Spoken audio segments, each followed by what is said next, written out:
നമസ്കാരം, എൻ്റെ പേര് സുമിത. എല്ലാവർക്കും ആമീസ് ഫുഡ് കോർട്ടിലേക്ക് സ്വാഗതം.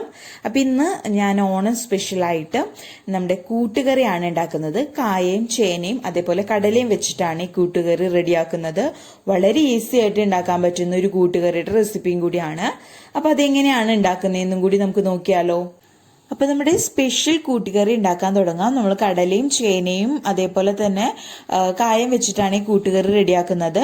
അപ്പോൾ നമുക്ക് ആദ്യം തന്നെ കടല ഒന്ന് വേവിച്ചെടുക്കണം. കടലയ്ക്ക് വേവ് കൂടുതലായത് കാരണം ഞാൻ ആദ്യം തന്നെ കടല വേവിച്ചെടുക്കുകയാണ് ചെയ്യുന്നത്. അപ്പോൾ കടല വേവിച്ചതിന് ശേഷം ഇതിലേക്ക് കായയും ചേനയും കൂടി ഇട്ടിട്ട് വേവിച്ചെടുക്കാം. നമുക്കത് പെട്ടെന്ന് വെന്ത് കിട്ടുമല്ലോ. അപ്പോൾ കടല ഞാൻ 1 കപ്പാണ് എടുത്തിരിക്കുന്നത്. ഇത് ഓവർനൈറ്റ് ഞാൻ കുതിർത്ത് വെച്ചിരുന്നതാണ്. എന്നിട്ട് നല്ല പോലെ വാഷ് ചെയ്തെടുത്തതാണ്. അത് നമുക്ക് നമ്മുടെ കുക്കറിലേക്ക് ഇട്ട് കൊടുക്കാം. എന്നിട്ട് നമുക്ക് ഇതിലേക്ക് ആവശ്യത്തിനുള്ള വെള്ളം ഒഴിച്ചെടുക്കാം. ഞാനിപ്പോൾ 2 ഗ്ലാസ് വെള്ളം ഒഴിച്ചു കൊടുത്തിട്ടുണ്ട്. അതേപോലെ ആവശ്യത്തിനുള്ള ഉപ്പും കൂടി ചേർത്തിട്ട് ഒന്ന് മിക്സ് ചെയ്ത് കൊടുത്തേക്കാം. അപ്പോൾ കുറച്ച് വെള്ളം കൂടുതൽ ഇരുന്നു എന്ന് വെച്ച് കുഴപ്പമില്ല. കാരണം നമ്മൾ ഇതിലേക്ക് കായയും ചേന ഇട്ടിട്ട് വേവിക്കാനുള്ളതാണ്. അതിനുശേഷം ഈ വെള്ളം നമ്മൾ കളയുന്നതാണ്. അപ്പോൾ കുറച്ച് കൂടുതൽ ഇരുന്നു വെച്ചും കുഴപ്പമില്ല. അതേപോലെ തന്നെ ഒരു 1/2 ടീസ്പൂൺ അളവിൽ മഞ്ഞൾപ്പൊടിയും കൂടി ചേർത്ത് കൊടുക്കാം. എന്നിട്ട് കുക്കർ അടിച്ചിട്ട് നമ്മൾ ഒരു മീഡിയം ഫ്ലെയിമിൽ വെച്ചിട്ട് ഒരു 3 വിസിലടിക്കുക. അപ്പോഴത്തേനും നമ്മുടെ കടല വെന്ത് കിട്ടും. അപ്പോൾ അങ്ങനെ ഒരുപാട് ഉടഞ്ഞു പോണ പോലെ കുക്കാക്കരുത്. അപ്പോൾ ഇത് നല്ലപോലെ വെന്ത് വരട്ടെ.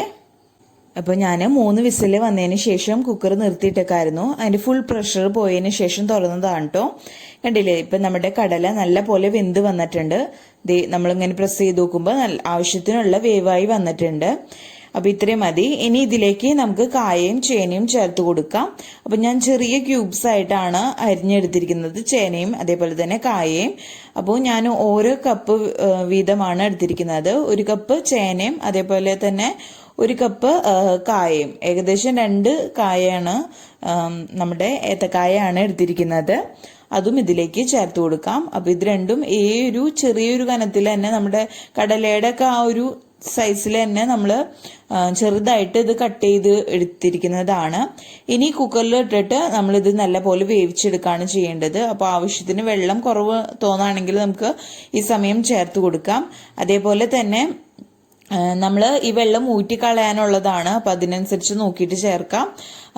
പിന്നെ ഉപ്പും കുറവുണ്ടെങ്കിൽ ചേർത്ത് കൊടുക്കാം കേട്ടോ. നമ്മളിത് മൂടി വെച്ചിട്ട് വിസിലടിച്ച് വേവിക്കേണ്ട ആവശ്യമില്ല. കാരണം നമുക്കിത് പെട്ടെന്ന് തന്നെ വെന്ത് കിട്ടും. അപ്പോൾ തുറന്നിട്ടിട്ട് തന്നെ വേവിച്ചാൽ മതി. വിസിലടിക്കുകയാണെങ്കിൽ ചിലപ്പോൾ കുഴഞ്ഞു പോകാൻ സാധ്യതയുണ്ട്. അപ്പോൾ ഇത് നല്ല പോലെ വെന്ത് വരട്ടെ. മീഡിയം ഫ്ലെയിമിൽ വെച്ചാൽ മതി. അപ്പോൾ വെന്ത് വരട്ടെ. ഇപ്പൊ ഇതാ നോക്കിയാൽ തന്നെ കാണാൻ നല്ല പോലെ ഇത് തിളച്ചു വന്നിട്ടുണ്ട്. അതേപോലെ നല്ല പോലെ നമ്മുടെ കായയും ചേനയായാലും നല്ല പോലെ വെന്ത് വന്നിട്ടുണ്ട്. കണ്ടില്ലേ, നമ്മളിങ്ങനെ പ്രസ് ചെയ്ത് നോക്കുമ്പോൾ തന്നെ അറിയാം നല്ല പോലെ ഇത് വെന്ത് വന്നിട്ടുണ്ട്. ഒരുപാട് നേരം ഇനിയും കുക്ക് ചെയ്യുകയാണെങ്കിലോ അങ്ങനെ കുഴഞ്ഞു പോകാൻ സാധ്യതയുണ്ട്. അപ്പൊ അത്രയ്ക്ക് ടേസ്റ്റ് കാണില്ല. അപ്പോൾ ഈ സമയം നമുക്ക് ഫ്ലെയിം ഓഫ് ചെയ്തിട്ട് ഇതിലെ വെള്ളമൊക്കെ അങ്ങ് ഊറ്റിക്കൊണ്ടുവരാം. ഞാനിപ്പോൾ നമ്മുടെ കായയും ചേനയും അതേപോലെ കടലയും വേവിച്ചത് ഊറ്റി മാറ്റി വെച്ചിട്ടുണ്ട്. ഇനി നമുക്ക് കറി ഉണ്ടാക്കാൻ തുടങ്ങാം. അപ്പം അതിന് വേണ്ടിയിട്ട് ഒരു ചീനച്ചട്ടിയിൽ നമുക്ക് ആവശ്യത്തിനുള്ള വെളിച്ചെണ്ണ ഒഴിച്ചു കൊടുക്കാം. വെളിച്ചെണ്ണ നല്ല പോലെ ചൂടായിട്ട് വരുമ്പോൾ 1 ടീസ്പൂൺ അളവിൽ കടുക് ചേർത്ത് കൊടുക്കാം. കടുക് ഒന്ന് പൊട്ടി വരുന്ന സമയത്ത് ഇതിലേക്ക് വറ്റൽമുളക് ചേർത്ത് കൊടുക്കാം. ഞാനിപ്പോൾ ഒരു 4 വറ്റൽമുളകാണ് എടുത്തിരിക്കുന്നത്. അതൊന്ന് പൊട്ടിച്ചിട്ട് കൊടുക്കാം. അപ്പോൾ കടുകും അതേപോലെ തന്നെ നമ്മുടെ വറ്റൽമുളകും നല്ല പോലെ പൊട്ടി വരുന്ന സമയത്ത്, നല്ല പോലെ ചൂടായി വന്ന സമയത്ത് നമുക്കിതിലേക്ക് കറിവേപ്പില ചേർത്ത് കൊടുക്കാം. കുറച്ചധികം തന്നെ കറിവേപ്പില ഞാൻ ചേർത്ത് കൊടുക്കുന്നുണ്ട്. എന്നിട്ട് ഇതൊന്ന് മിക്സ് ആക്കി കൊടുത്തേക്കാം. അപ്പോൾ നമ്മൾ ഇതിലേക്ക് ഉള്ളിയോ അതേപോലെ ഇഞ്ചി, പച്ചമുളക് അങ്ങനെ ഒന്നും ചേർത്ത് കൊടുക്കുന്നില്ല. എരിവിന് വേണ്ടിയിട്ട് നമ്മൾ കുറച്ച് മുളക് പൊടി മാത്രമാണ് ചേർത്ത് കൊടുക്കുന്നത്. ഇനി ഇതിലേക്ക് നമുക്ക് തേങ്ങ ചേർത്ത് കൊടുക്കാം. തേങ്ങയും ആണ് ഇതിന് കുറച്ചും കൂടി കൂടുതൽ ടേസ്റ്റ് കൊടുക്കുന്നത് നമ്മുടെ ഈ കൂട്ടുകറിക്ക്. അപ്പൊ അതിന് വേണ്ടിയിട്ട് ഞാനൊരു മീഡിയം സൈസിലുള്ള തേങ്ങയാണ് എടുത്തിരുന്നത്. അതിന്റെ ഒരു പകുതി മുറി മാത്രമാണ് എടുത്തിരിക്കുന്നത്. അത് ചിരകിയത് ഏകദേശം 1 കപ്പോളം വരും. അത് ഞാൻ ഇതിലേക്ക് ഇട്ട് കൊടുത്തിട്ടുണ്ട്. ഇനി ഈ വെളിച്ചെണ്ണയിൽ ഇട്ടിട്ട് നല്ല ഗോൾഡൻ കളർ ആവുന്നത് വരയ്ക്കും നമുക്കിതൊന്ന് വറുത്തെടുക്കാം. ഇപ്പം നമ്മുടെ തേങ്ങ നല്ല പോലെ ഒന്ന് വറുത്ത് വന്നിട്ടുണ്ട്, ഒരു ലൈറ്റ് ഗോൾഡ് നിറയെ വന്നിട്ടുണ്ട്. അപ്പോൾ ഈ ഒരു കളറ് മതി. അപ്പോൾ ലോ ഫ്ലെയിമിൽ ഇട്ടിട്ട് വേണം നമ്മൾ തേങ്ങ വറുക്കാൻ വേണ്ടിയിട്ട്, അതല്ലെങ്കിൽ ചിലപ്പോൾ കരിഞ്ഞു പോകാൻ സാധ്യതയുണ്ട്. അപ്പോൾ കരിയാതെ നല്ല പോലെ ഇതങ്ങ് ഗോൾഡൻ നിറാവുന്നത് വരയ്ക്കും വറുത്തെടുക്കാം. ഇനി ഇതിലേക്ക് എരിവിന് ആവശ്യത്തിനുള്ള മുളക് പൊടി ചേർത്ത് കൊടുക്കാം. ഞാനിപ്പോൾ 1 ടീസ്പൂൺ മുളക് പൊടി ചേർത്ത് കൊടുക്കുന്നുണ്ട്. അത് ഈ വെളിച്ചെണ്ണയിൽ ഇട്ടിട്ട് കുറച്ച് നേരം മൂപ്പിച്ചെടുക്കാം, അതിൻ്റെ പച്ചമണം മാറുന്നത് വരയ്ക്കും. അപ്പോൾ നമ്മുടെ മുളക് പൊടിയുടെ പച്ചക്കൊത്തൊക്കെ മാറിയിട്ടുണ്ട്, നല്ലപോലെ ഒന്ന് മൂത്ത് വന്നിട്ടുണ്ട്. ഇനി ഇതിലേക്ക് നമ്മൾ നേരത്തെ നമ്മുടെ കായയും അതേപോലെ ചേനയും കടലയൊക്കെ ഒന്ന് ഊറ്റി വെച്ചിരുന്നല്ലോ, അത് ഇതിലേക്ക് ചേർത്ത് കൊടുക്കാം. എന്നിട്ട് ഇത് നല്ല പോലെ നമ്മുടെ തേങ്ങയൊക്കെ ആയിട്ട് ഒന്ന് മിക്സ് ചെയ്ത് കൊടുക്കാം. അപ്പോൾ ഇത്രയേ ഉള്ളൂ, നമ്മുടെ അടിപൊളി കൂട്ടുകറി ഇവിടെ റെഡി ആയിട്ടുണ്ട്.